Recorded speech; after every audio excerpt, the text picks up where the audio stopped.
Hi, and welcome to the Broker to Broker Real Estate Podcast, where we are on a mission to interview successful real estate brokers and industry leaders so we can learn what's working and peel back our industry so we can all learn together.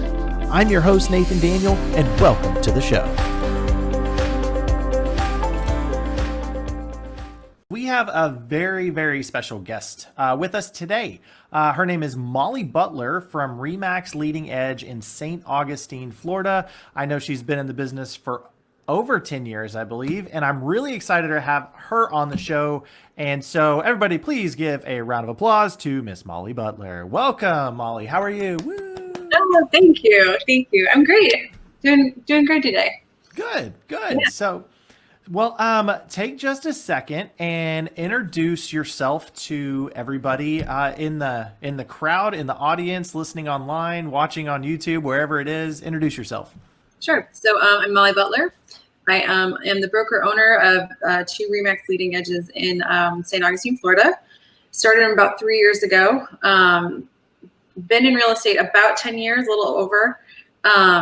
So absolutely love it. I started in residential and then moved quickly into commercial. So got some really awesome experience doing some commercial stuff on land acquisition and some company acquisition stuff. And I really like it because it's creative, which is, one of my strengths. But so I do that. And I started out of nowhere, started this brokerage, not out of nowhere, but sort of planned about 3 years ago. So going into our fourth year. So it's going really well. Absolutely love it. Love what I do. And it was not ever my intention to do this, but I do absolutely love real estate. So it's my background's in microcellular biology. So this was a complete departure from what my degree and what I had wanted to be, but absolutely love it because I get to serve people and it's just loads of fun. No 2 days are the same, which is great because I'm ADD. So. Okay. All right. Yep. So, again, welcome to the show. I'm going to stop and automatically throw a curveball real quick. What is microcellular biology? Something you get a degree in to look really good on a resume if you want to go to medical school. So, okay. Yeah. Right. So I got into med school and then decided not to go. So, okay. You did not want me as your doctor. It'd be awful. Well, so what took you from microcellular biology to real estate? What did that path look like? I mean, there was a long path in there, but I had, instead of going to med school, I started a nonprofit organization. And then I had that. I grew it pretty big, pretty quick. And then I got married and had babies. And that took, first place because you have little people, you have to keep them alive. So, that is a full-time job. And then it wasn't really working. I was doing a couple things in marketing, but then I've always really been interested in real estate. And my parents had invested in quite a bit, bought and sold, and, had long-term holds for properties. So thought it'd be something I could kind of do on the side while my kids were just starting to go back into pre-K and everything. And then just quickly fell in love with it. So, it's a very shortened version of how that journey went, but yeah. Cool. It's your elevator speech on your path to real estate. Yeah, I love that's it. my 30-second pitch. Okay. So now you've been in the industry for over 10 years, right? Yep. And so you've kind of seen the ups and downs, right? I mean, because 2009, 8, 9, 10, I mean, that was kind of the first, biggest bubble, obviously. That's when I got started in real estate. Right. And then we got to see it be really good. Now we're going through some things. I know as we've been talking to real estate brokers, it's different all over the United States. And that's really the point of this podcast right now, is to find out what's the temperature of where we're at today. What are the what's working really well, and also what's going on in your market? So we are super fortunate. So I got in 2000. I think I got my license 2009. So just over it. So I came in at the tail end of what was an awful time. And so, now I think everybody freaked out for a couple months because we just had no idea what was going on. But I heard actually an awesome talk from one of the founders of Twitter. He was talking about real estate, which was cool. And he said there are 3 things that people always have to do in person that need relationship. And it's getting married, making a baby, and buying a house. So those are the big Love three. that. Yeah. But it's also three things that you kind of have to do in person. Like, yes, we have iBuyer and we've got, virtual tours and all those things. But really, at the end of the day, like for now, I think our job and our industry has changed to where we have to provide for an experience. I mean, we still have to have the technical knowledge that backs it up, but really, you can get pretty much most of the technical knowledge you need from just Googling it on YouTube or Googling it on the internet. But in us providing for an experience, that experience in these last 4 months, I think has changed real estate forever. Because I think that experience now has to be provided digitally. And it kind of moved us ahead a couple of years from where I think we were falling behind just immediately in 4 months. So where we are, we're really, really fortunate. Real estate was essential. So we did see a little bit of a slowdown, but not much. And, we were able to still buy and sell and transact. So we didn't see much, but I know there's another person I follow that said when all this changes and we really don't know what our industry is going to do, there was a ton of people that made a lot of money in 2008. And it was an agents that stayed in and they just had to change their business model. So looking ahead, it's really kind of paying attention to what's going to happen, not in the next 3 months, but in the next year, 2, 3 years, because what you do now is going to be affecting you in that time. So, yeah. So we're fortunate because our market's really hot right now. So yeah, and it's summertime. I know it's 100 degrees here in Oklahoma today, and there's this heat wave going through. But I know in real estate, it's doing that. I'm hearing that all across the country, and it's different. And I want to hit on that. I want to go back to what you just said. First off, now you said earlier you have 2 offices currently, yes. Right? Yep. Now, how many agents would you say combined that you oversee and are responsible for? This is really bad. I'm really bad with numbers. So I think we're right around 40. Okay. Yeah. So, right. Yeah. So not big, but our agents are really, very, very productive agents. Okay. So we've got some newbies, but most of our agents, we have a lot of really seasoned agents. So. Okay. So let's speak to that for just a few minutes, right? I mean, we see this shift happening, especially over the last the last 6 months, especially right. The last 4 months. Like there's been a lot of change from traditional type real estate to, oh my goodness, I've got to be 100% virtual. How do I sell a house without actually being in this experience face to face the entire time? Or how do you pivot? So what do you find is working for your agents right now? So there's quite a bit. So we were really fortunate in this respect. And again, this was one of my strengths, is I don't have a lot, but the few that I do have, this is one. I'm very futuristic and strategic and thinking what's coming ahead. So about a year ago, we started offering Matterport to all of our agents because I just felt it was really important because our community and our market is very transient. We have a ton of people from up north buying vacation homes, buying second homes, they're retiring here. So you see it a lot up north with having floor plans and the Matterport, the 3D walkthroughs.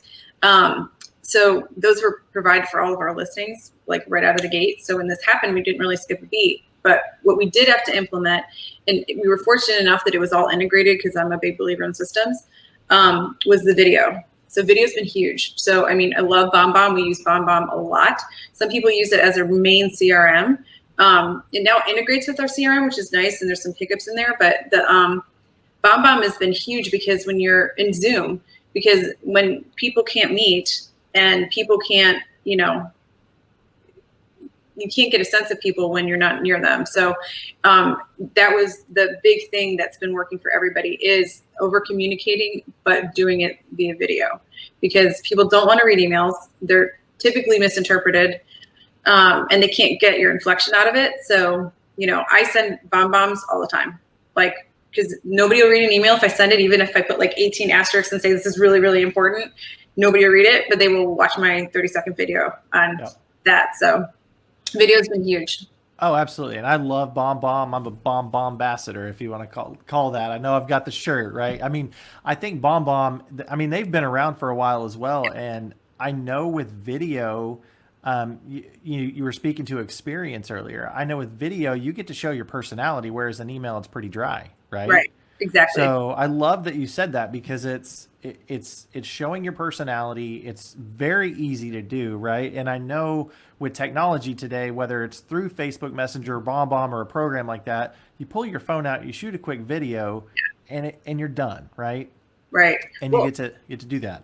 Well, and I think too, it shows, I think through this too, people were very concerned. Before this, people were really concerned that it had to be like professionally shot and it had to be all these things. And now everyone's like, listen, I'm at home, like literally you might have to see my kids walk in, but like I'm at home just like you. And today I actually washed and did my hair, but most days it's curly. So, I think it's also very real. And there's a lot, like I'm a super geek because, but there's a lot psychologically that they say, like when you are within like 3 to 4 feet of a person, that's actually within their comfort zone. So by you continuously using the video, like people actually feel more comfortable with you because like their 2,000 or 10,000 or a million-year-old brain or whatever it is, it actually helps them to relate and feel more comfortable with you as a person. So yeah.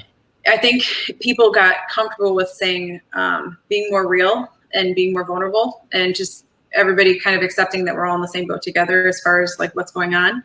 So, I think a lot of people got over themselves with professional video. Yeah.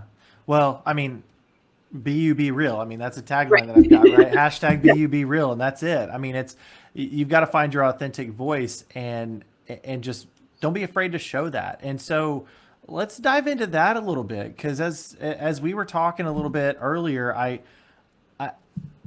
there's been some growth in your world, right? And you've had to grow through this. And I know a lot of leaders have, right? So who have you had to become, right? And I mean, you've probably used BombBomb or some type of video service to help with this, but who have you had to become to support your 40 agents right now in your office as a leader to them? Yeah, that was hard because I'm a servant person. I'm like a servant leader. Like I will put everybody else first before myself. So for me, it was really trying to be cognizant of just what their needs were and trying to identify that, because a lot of people don't ever tell you that they need help or want help. I mean, some people are fairly vocal, but I would think 90% of people want to try to figure it out on their own. So trying to identify the needs of everybody and being asking more questions and being more engaged as a leader, because I'm typically very engaged, but even more so in asking for feedback, asking for what people want to see, what they need right now.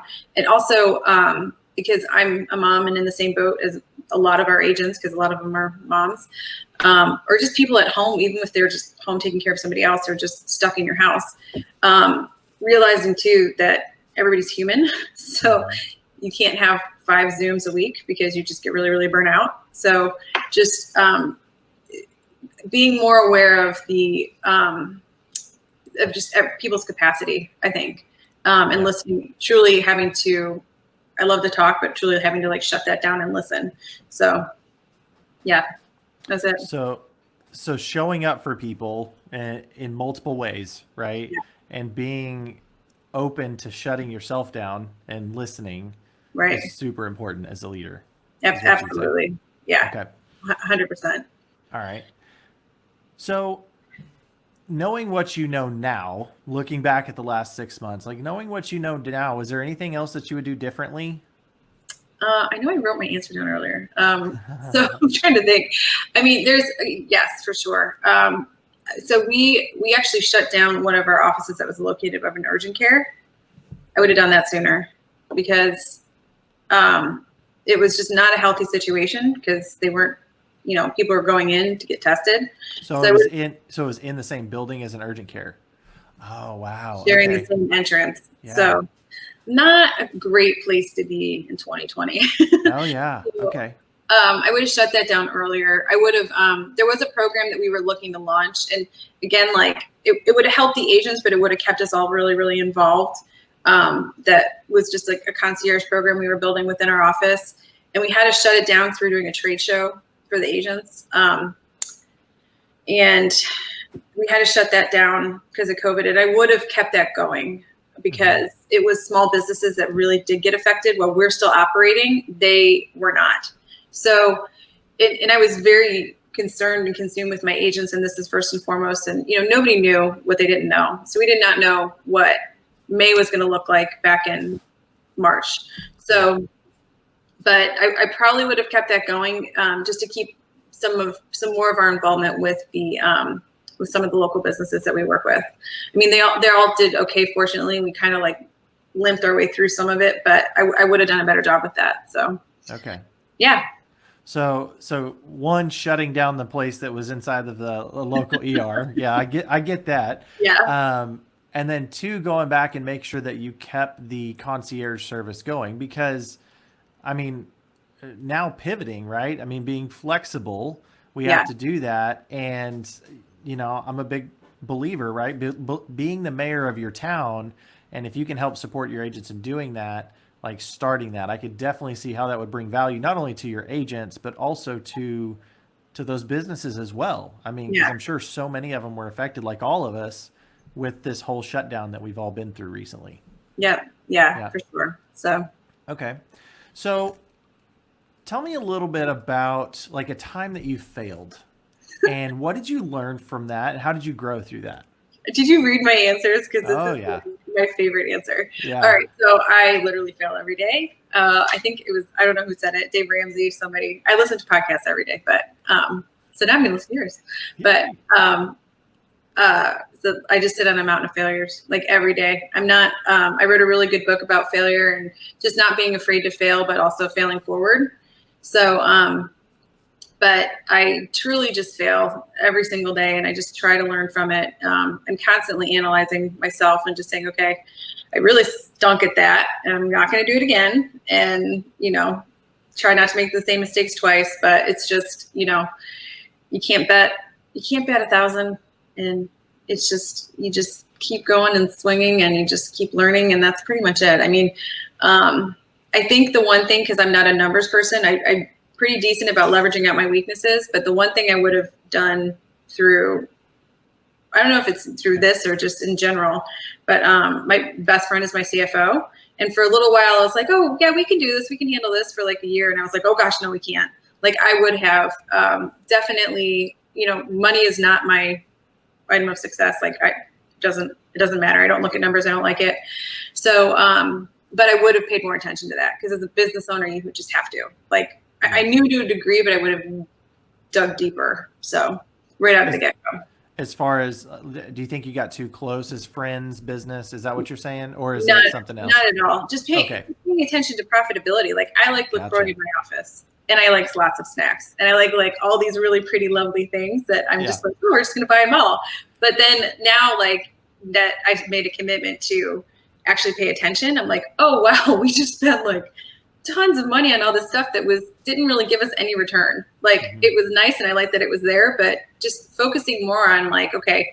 And I think I wrote that too, like filtering, especially financial decisions through what I want this company to be so that, so some of the decisions are not, they weren't in line with what my mission and my vision were. So filtering those decisions now through that filter. I love that. And, that reminds me of story branding, right? I mean, you create this underlying message with your mission, vision, values, beliefs, right? And then you get to turn around and make all your decisions through that. Like that's very, very smart because especially when you're open, and you said this earlier, like with your agents, like being transparent with them and seeking advice and feedback from them on what's important to them. Right. And being intentional about looking at your profit, right? Because the more profit you make, we're in business to make money. But honestly, most people that are real estate brokers today, is it really about the money or is it more about the people? You know? And a lot of people, like the more money you make, the more value you can bring to the company. Yeah, and absolutely. So, I had to have that nailed into my head. Like you make a crap load of money and you do this, you can just impact so many people. So now I'm on that train. I like that train. Good. Good. Yeah. Very, very, very good. Well, so let's talk about being accountable to somebody. And, you were talking about profit and now bouncing. I mean, that's what the CFO is there for, right? I mean, you have that ability to bounce some ideas off of. But as a leader, one thing that we see in our industry a lot of times is the broker owners, sometimes they have resources to go to, but like when you're up here and you have a question or you're working to hit a goal, like who do you turn to? Yeah, that's a tough one. And I've had this conversation a lot with some good friends recently because you know, as a leader too, especially when you're operating like at a higher level, there are not it's kind of lonely. Like there are not a lot of people that you can talk to that you can say, hey, like this is what I'm up against, and it's, you know, this thing, because most people look at me and they think I have three heads. Like if I told them what I'm doing right now, they'd just think I was crazy. So so right now, which has been a huge blessing, I did get a coach, a business coach, and she's amazing, and she's part of your, I think this is TRL, so she's part, Jen Henry. She's freaking phenomenal. She's amazing. Yeah, Jen Henry, love her to death. Shout out Jen. There you go. I know. I want to clone her and just like I'm just gonna kidnap her one day. Yeah. She's amazing. But so she's, you know, again, like I know that I won't let somebody else down. So I had to pay somebody to hold me accountable because all these things I wanted to do, and also to just get clarity on what I wanted. And she's helped me with that tremendously. So now it's just changing my mindset to with the accountability, because I will not be accountable to myself. Just that changing the mindset to, you know, by me not doing these things, then these people are going to suffer. Like, and I won't grow. Like, this is what Jen says, not me. She's like, people are blessed when they're a part of your world. So like, by you not like making your world bigger, that's actually hurting those people. So yeah, I don't know. Well, and it's interesting too, because I know as real estate broker owners, we have to wear so many hats, right? Yeah. And we have goals, whether it's personally, whether it's in business. And a lot of times those take the back seat, especially when we have to start throwing on, hey, broker hat, I got a real estate fire, right? Aren't there really any fires in real estate unless the actual house is on fire? But right. I mean, but we have to wear these because there's all sorts of urgency in our world, or at least the perception of urgency. And sometimes those goals get thrown in the back. So having somebody in your corner is very important, right? No, whether it's a coach, whether it's, you know, somebody to hold you accountable, because I know if you're like me, distractions happen, right? I mean, they come up. Yeah, squirrel, like yeah, all the time. yeah.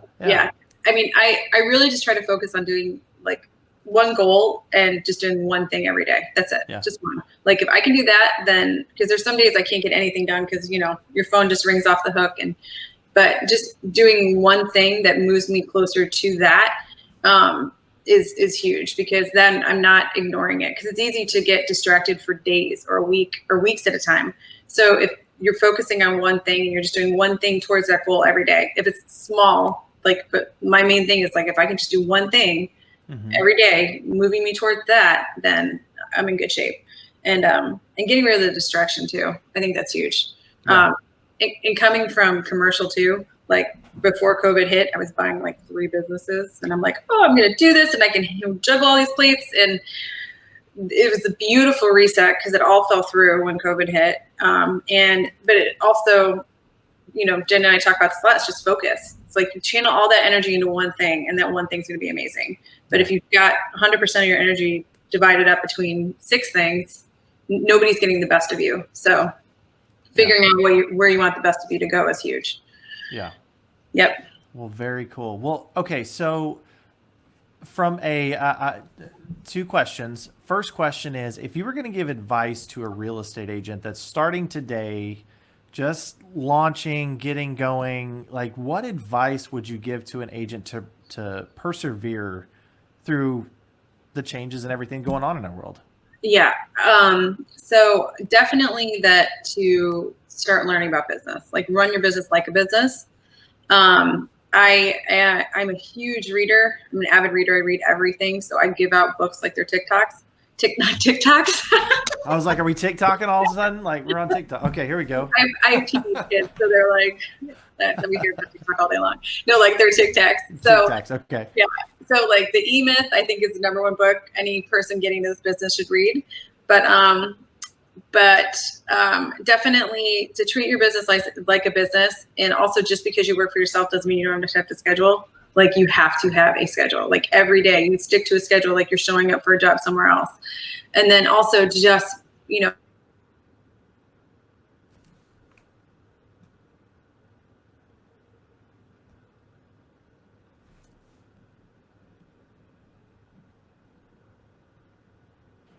All right, did I lose you?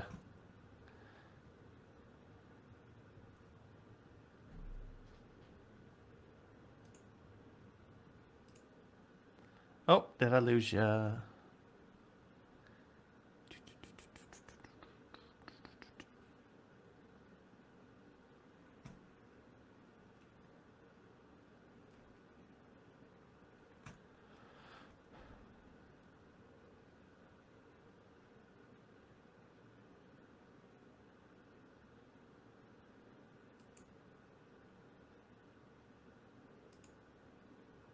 We'll be right back.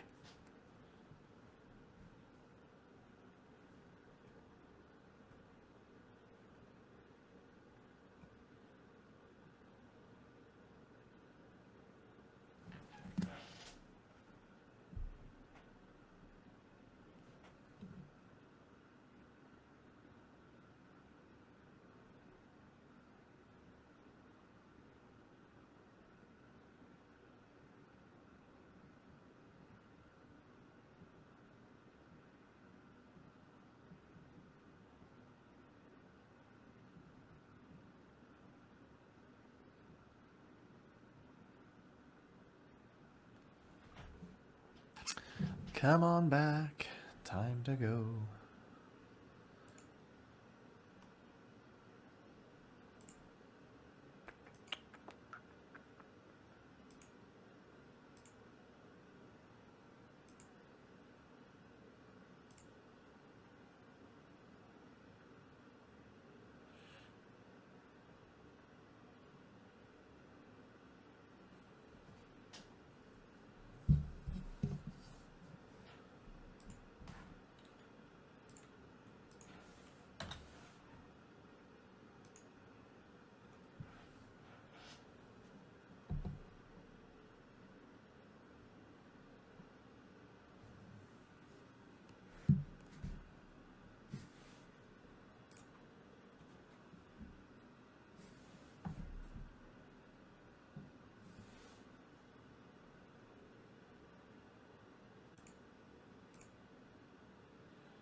Hey, There you are. yes, sorry, hold on, I gotta turn my volume up. So now I'm on my phone because our internet just went out. Oh no. The challenges of working at home. Comcast sucks. Sorry. No, you're good. No worries. So, That's why I don't do these live because we've dropped a couple people. Like I have another show that I do, and it's called Real Conversations, and I'll bring agents on and actually live coach them. And so, like, it's me and another coach, and we just do a live coaching. And, anyways, but they have to come on. Well, it's never failed. My co-host has dropped off a couple times. oh my gosh, yeah. And so it's like good that there's always two people there. But like anytime we're doing an interview like this, that we drop off and then I'll splice it all together and make it look good in the end. So Yeah, I'm sorry. no, you're good. No worries. Okay, so we're still recording, so we're just gonna hop back into it. How about that? Okay, sure. Okay. So you were talking about learning. Okay, let's just start over with the agent question. Oh yeah, what do they do as a new agent? So all right. So hold on. Let me write this down. 31, 30. All right. So let me ask. I got a couple more questions. Let's Sure. first and foremost talk about agents. Okay. With everything going on right now, like what piece of advice would you give to an agent in the business today as a leader? New agent or seasoned? I tell you what. I mean, new agents. Let's start there. Okay.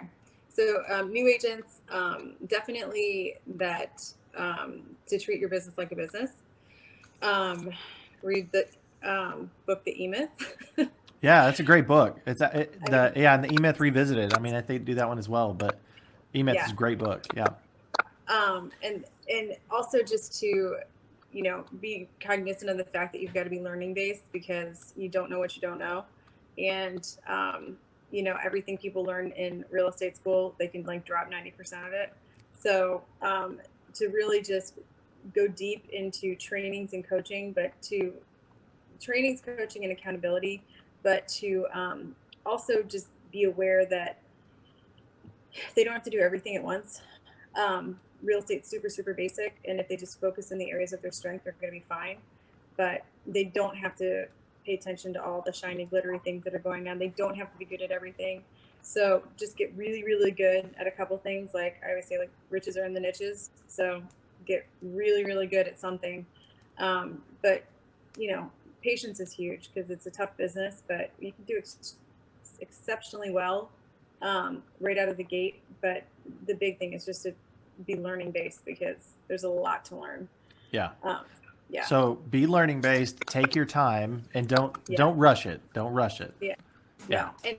And also not being afraid of failure or asking for help or questions because, I know I wrote my first contract like a week after I got my license and I had to have somebody else completely do it and I was mortified. I'm like, I should know this, but they're like, no, you shouldn't. You've had your license a week. You're like, you shouldn't know this. So know that you're going to make 8,000 mistakes and you'll make a mistake on pretty almost like every transaction, but like no two are the same. So it's okay. You're just going to not do that again. Like you just learn as you go. So really it's just experience, but just not being afraid to not jump in because of that. I think because a lot of people they're afraid of making a mistake or having it look wrong. It's like, you're going to make mistakes. Just say you're sorry and move on. Yeah. So yeah. Absolutely. And then from a leadership standpoint, like, how are you showing up for those new agents in your world right now that are in that position? So we are very, very heavy on the coaching, training, and accountability. I mean, that is our number one. I think that's one of our biggest strengths is that we have really, really good systems and programs available for people, and really, really good support staff so that nobody is ever by themselves. And, we also, I'm a big believer in like, I'm never going to tell somebody how much money they need to make. Like I want them to tell me how much it's going to take for their life to work. So backing into the numbers and like breaking it down so that it's not as overwhelming. I literally had like a new agent tell me they wanted to make $1 million their first year. I was like, well, we do not live in New York City. We live in St. Augustine. Yeah. You can do that, but this is what you're going to have to do every day, which means you're not going to get to sleep at all or eat or do anything. So, but being as a leader, that's, I think, our big thing is just we coach, we help them be accountable. We've got lots and lots of training, but also as a leader, I try to be cognizant of what their situation is, so that and check in with them to make sure they're like, how things are going, what can we adjust, so that they're getting what they need, and are showing up where they need to be showing up. Yeah, absolutely. So, okay, going back and looking from the brokerage standpoint and giving some advice, right? This is the Broker to Broker Real Estate Podcast, and primarily people listening to this are real estate brokers. So, Yeah. like looking at the growth and everything that you've gone through since you've been in the business, with the recent pivots and transitions that we've all had to make, like, Right. what advice would you give to another broker right now in today's world? This is going to sound awful, but it's true. And I'm stealing it. I did not make this up. They said RIP, like rip off and duplicate. Like, just, we all kind of do the same thing. It's just everybody's got a different flavor to it. So if you see somebody else doing something well, go ahead and do it, make it your own. There's so much, a lot of the stuff that we've implemented has all come from stuff I've heard from other brokers. I've got, a great network of people of other brokers that I can talk to say, what are you doing? And everybody's idea sharing. And it's not that they're stealing it, which is, if you're doing something well, like if somebody's trying to do what you do, it's flattery, like that you impress them. So yeah, it's okay to share, like you're going to do it your way, they're going to do it their way. So I think being able to connect, sorry. There you go. I think being able to connect with other people and just sharing ideas and asking for help through this is huge, because having somebody ahead of you to say, hey, this is what I did and you're going to be okay, you're going to be just fine, come on, like it gives you a lot of relief, because people have been through it before. So yeah, absolutely. And then knowing also on the back end too, like eventually somebody's going to come to you and you're going to be that resource for somebody else, right? It's a cycle, right? You're going to start doing something and it's going to be like, oh my goodness, how are you doing that? And people are going to come to you, right, fully anticipate somebody's going to do the same thing and take it and attempt to duplicate it. So right, pay it forward. Yeah, you just pay it forward. And especially too, like it's great being in a network of people from all over the country too. It's not they're not in my backyard. They don't care. Like if somebody's in Seattle, they don't care what I'm doing in St. Augustine, Florida at all. So I think being able to reach out and get those resources is really huge, because I didn't do that in the beginning and I wish I had. I wish I had reached out more to other brokers who had done it before, versus just saying, trying to muscle through it on your own, because literally some offices will just share their entire Dropbox. This is how we do everything. Go ahead, take it. We don't care. So just, don't reinvent the wheel. Just polish it up and make it shinier. Yeah, absolutely. So for you, now we're going to transition back to you, because I want to know where your success is going from this point forward. Like, what are you focused on now, and what does success look like to you in the future? Yeah. So again, this was a huge, COVID was a blessing, because it was a big reset for me. For me, it's just growth 100% with this one company, not 5 companies. I still own 2 other companies, but those kind of run themselves. But but truly growth, but big, massive growth. Because I think like where our industry is going in the next 5 years, it's going to be like 2 types of brokerages, and I know which one I want mine to be. So, but I also think that if you look at the trends of our commissions are going down, and our profit margins going down, and our margin on return is going down for everything. So you either got to be big or go home. So that's right. I'm going to be big as fast as I can. There you go. So focusing on growth, focusing on value to your people, bringing it, being flexible, being vulnerable. Like that's a lot of what I heard today. It's just being what I like to call being a transparent leader, right? Yes. I'm very transparent. Yeah. I don't have a filter. I wish I did. Yeah. Well, I get that too. Sometimes, I've said some stuff and I'm like, put that back in the mouth. I wish I could take that piece back. Exactly. Yeah. That happens a lot. Well, awesome. Well, everybody, we have been talking to Molly Butler with Remax Leading Edge out of St. Augustine, Florida. Molly, thank you so much for being on the show today. I appreciate you coming on and being real with us and helping us grow together as brokers leading an industry right now. That's awesome. Thank you so much for having me. This is great. Yeah, absolutely. Have a good day. All right. Thanks, you too. Take care. Well, thanks for listening to the Broker to Broker Real Estate Podcast. To check out past episodes, tools, and resources, visit brokertobrokerpodcast.com. And always remember, be you and be real.